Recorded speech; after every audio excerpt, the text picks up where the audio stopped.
The first round of WXV1 is done, and I'm excited to review the 3 games that have just happened, as well as preview next week's rounds. I have literally just watched Ireland beat the Black Ferns as I was on catch up, and what an incredible game it was. So really cannot wait to get into it. So we was treated to 3 games over the weekend. We had England up against USA, we had Canada versus France, and we have the game that has just finished behind me, the Black Ferns versus Ireland. So I'm going to start off by reviewing them, and afterwards, towards the end of the video, I am going to give you my predictions for next week's results. So it's no surprise that I'm going to kick off with the New Zealand game against Ireland. What a result. Now, especially as Ireland were in WXV3 last year, just last year, they're in the 3rd division of this competition, so their first year in Division 1. They're up against the current world champions, and they come away and smash it 29-27. What an incredible game. Of course, back in 2014 in the World Cup, it was actually Ireland who had beat New Zealand, and they caught them off guard. So another historic game in the making, and they've shocked them again. So let's get into the game. New Zealand started off really strong, and it wasn't long before they crossed the line. They first struck with a driven line-out try, scored by Lola here. But this is when perhaps Black Ferns got a little bit complacent, or maybe weren't expecting Ireland to come out at them as much as they did. They were putting a lot of pressure on themselves. They were trying to play it out of their 22. They were running rather than kicking, and then a handling error gifted an Ireland scrum just 5 metres out. Ireland then smashed that scrum and won themselves a penalty, and a quick tap and pass to Aoife Wafer, one of the standout players from the Six Nations last year, who absolutely charges over the line, barreling 2 players out her way to score that try. So aside from New Zealand possibly overlooking just how good their opponents were going to play, there are 2 key things which Ireland got really right on the day. One was their line speed. They were absolutely flying up, but all together, and placing a lot of pressure on the Black Ferns, which they are not used to facing. This forced a lot of errors and gave Ireland really good possession. The second one, and I think possibly the more key one, were the turnovers at crucial moments. Stacey Flood from fullback did 2 really impressive turnovers, as well as Aoife Wafer right at the end of the game, a really key turnover. Ireland were fantastic at it. On the flip side, shows that the Black Ferns just weren't getting their support in there quick enough, and they were allowing the Ireland players to get hands on ball and get those turnovers or the penalties. Black Ferns still put in a strong performance, so I wouldn't rule anything out from them. And I know they are going to hurt from this loss, and they're going to come back even stronger. We're used to seeing the back 3 for New Zealand carve up out wide, but the Ireland line speed just stopped that from happening. In fact, Bala Akulu at number 11 only had 1 time where she was in space, and that's the time she scored, with some lovely play, line breaks and offloading for her to finish. So we had a glimpse of what New Zealand can do, but that line speed again just stopped them from doing what they like to do, which is free-flowing rugby, getting that ball wide. Now, New Zealand as well are known as the comeback queen, so when it comes to the final quarter and Ireland are leading 22-20 with around 10 minutes to go, there's that nervous energy of the Black Ferns coming back, because they are known for doing it, and they are so good at doing that. New Zealand did score a couple of tries that were then disallowed via TMO, and you could sense they were getting frustrated. But eventually, replacement winger Paul does some great footwork,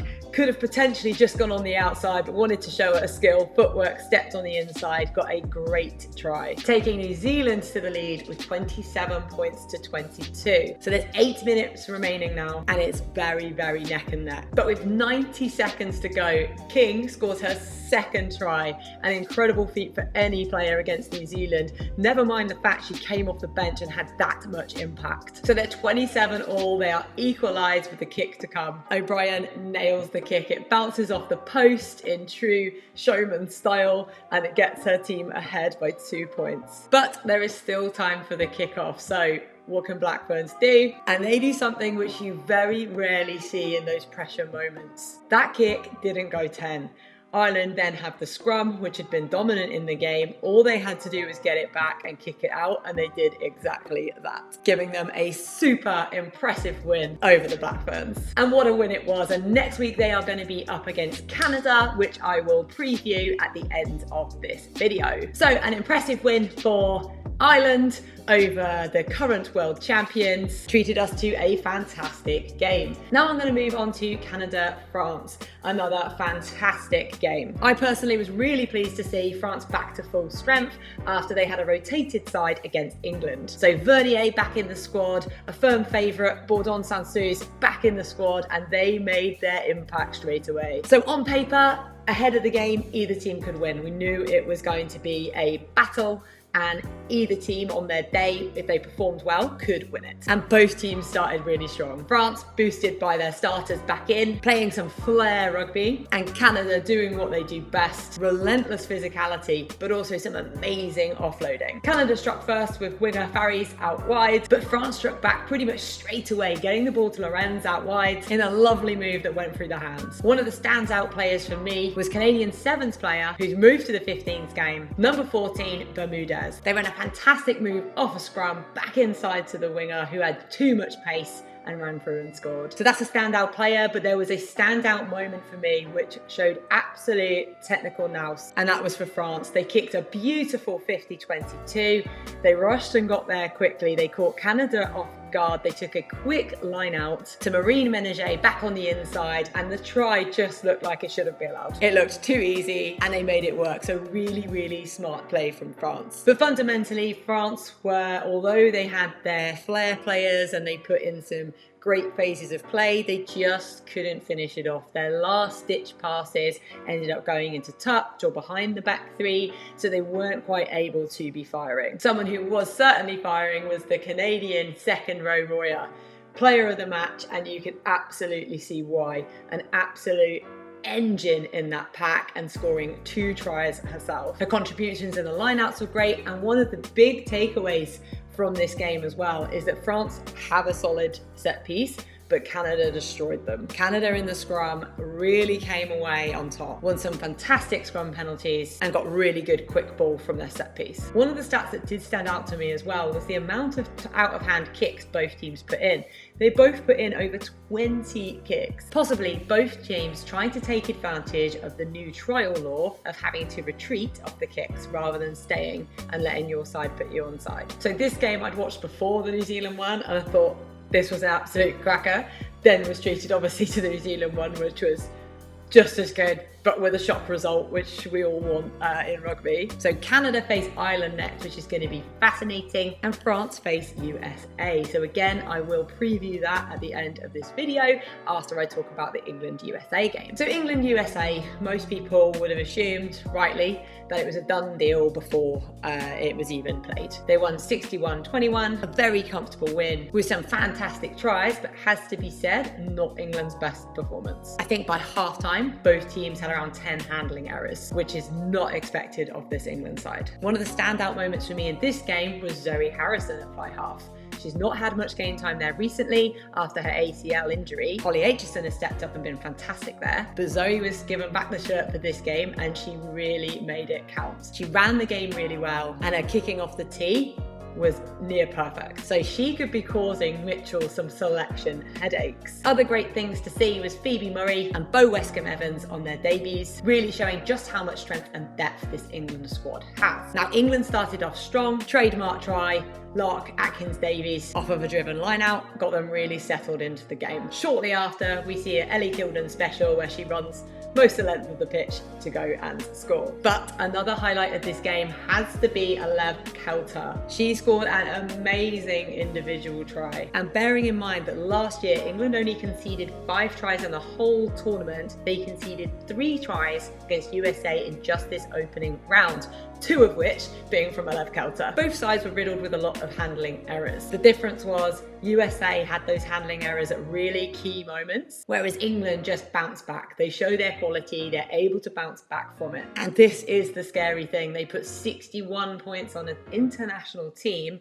and yet they had individual performances and most of the team played well, but as a squad, it just didn't click. So they were playing at maybe 50-60% of what they can do. And this isn't a disrespect of the team. This is actually the respect of how good that they can play. USA's back row put in an absolute shift as well. And there's going to certainly be some sore bodies in the USA camp this morning. USA will face France next, but also England captain and player of the match, Alex Matthews, put an absolute shift in as always. So quite a brief analysis of that England-USA game. I think USA can have hope that they scored 3 good tries against the world number ones, and England can be confident that whoever is in that starting lineup, they can beat quality international sides. So I've already mentioned that USA will be facing France next and England will be facing New Zealand. So prediction time. Okay, let's go with the hardest one to predict first. So we're going to go for Canada-Ireland. So Ireland have just beat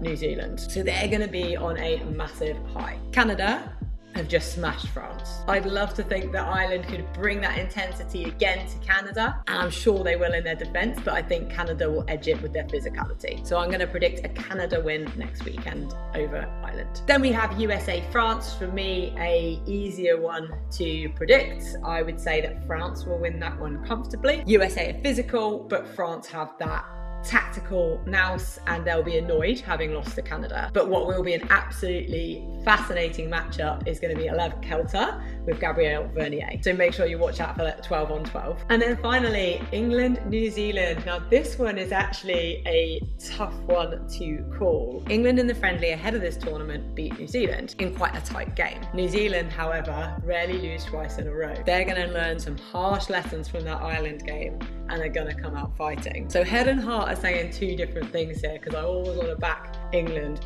but I also think that it is not a bad thing for England to lose before going to a World Cup. You learn more from losses. That said, I do think England will rejig. They'll go with some real strong starters. They'll get the likes of Abby Dowin on the wing and they'll look to go and attack this New Zealand side. New Zealand, having lost the game, have nothing to lose going into this one, so they can roll the dice and just try and ruin England's party. But I'm going to go with an England win. Would love to know your thoughts on what you think. Let me know in the comments.